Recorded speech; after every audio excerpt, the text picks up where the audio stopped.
Olá, boa noite, tudo bem com vocês?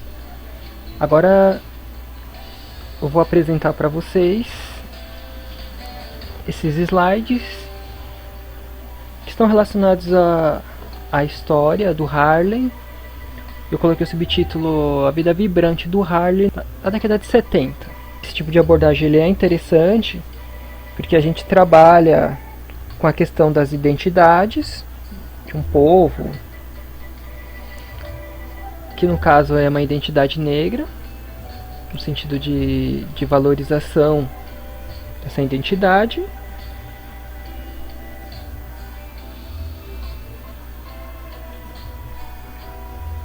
Por isso que eu escolhi essa temática. E a gente também vai trabalhar com fotografia. E essas fotografias elas foram tiradas pelo Jack Garofalo. O Harlem é um dos bairros emblemáticos de Nova York, localizado na parte norte de Nova York, Manhattan, mais precisamente. O Harlem dos anos 60 ele teve um problema de jovens e estudantes boicotando escolas. No caso, também eram movimentos de resistência. E então aquele fotógrafo ele estava no local, diante daqueles acontecimentos.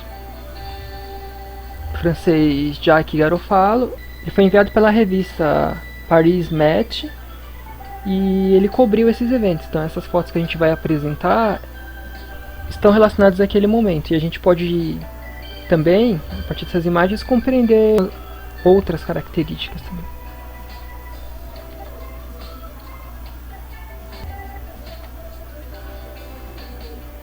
A década de 1970. Essa altura, muitos moradores conseguiram escapar do bairro, em ruínas e cheio de crimes, para obter lugares melhores, mais seguros e mais habitáveis. No verão de julho de 1970, Garofalo fotografou as pessoas que ficaram e o nascimento de que se tornaria uma notável cultura nova-iorquina.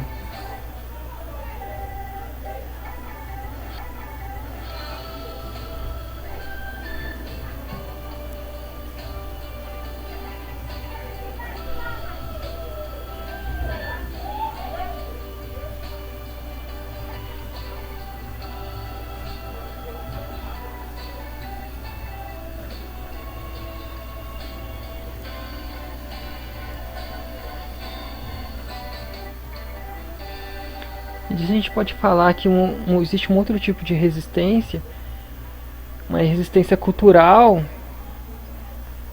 e no Harlem a gente tem essas informações por uma história marcada por uma herança musical. Berço de grandes artistas do jazz e blues, o Harlem é um dos bairros mais emblemáticos de Nova York. Com certeza você já ouviu falar do Teatro Apollo ou dos coros de música gospel nas igrejas batistas da região. Essas e outras atrações são o que fazem do bairro um reduto da produção artística afro-americana. Qualquer um que caminhar pelas ruas do Harlem se encantará com a sua riqueza cultural, histórica e principalmente musical. A gente tem uma fotografia antiga.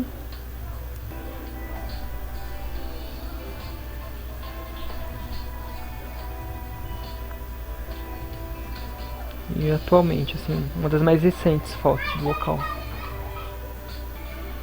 E da especulação imobiliária, as próprias transformações. O contexto local ele vai fazendo com que as estruturas ganhem outros contornos. Falando também um pouco sobre essa origem. Em 1658 pelos holandeses, New Harlem, ou Novo Harlem, era um povoado agrícola, bem localizado com estratégico posicionamento militar, isso dentro daquele contexto, de 600 e pouco, com solo fértil, cujo nome fazia homenagem a uma cidade ao noroeste da Holanda. Pouco mais de 100 anos depois, no período da guerra pela independência, a região foi tomada pelos ingleses. O Harlem começou a crescer e se desenvolver no fim do século XIX, enquanto a construção de ferrovias estimulava a vinda de famílias mais abastadas ao norte. Os aluguéis baratos na região atraíam os imigrantes europeus, que chegavam cada vez mais em maior número à América, em direção à América, né? Em busca de trabalho e segurança, os negros do sul dos Estados Unidos começam a migrar para o norte, no início do século XX, vítimas da discriminação racial e a violência que aumentou após os sulistas perderem a Guerra da Secessão. Os descendentes afro-americanos fizeram de Harlem um bairro étnico. Essas são as informações interessantes, né, com relação à origem desse bairro.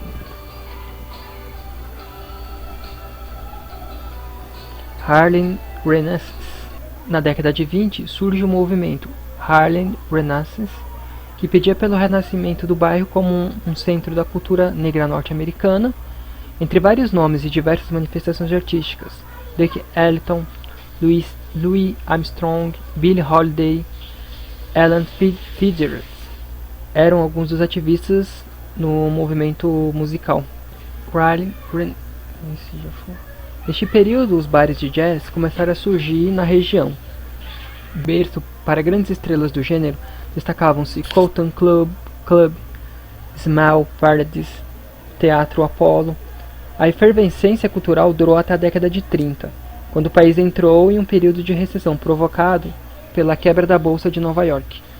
Embora Harlem tenha a fama de ser um lugar violento, herança da Grande Depressão, que levou à marginalização de parte dos moradores, é um equívoco pensar que nada mudou. A revitalização do bairro teve início na década de 1980. Outras imagens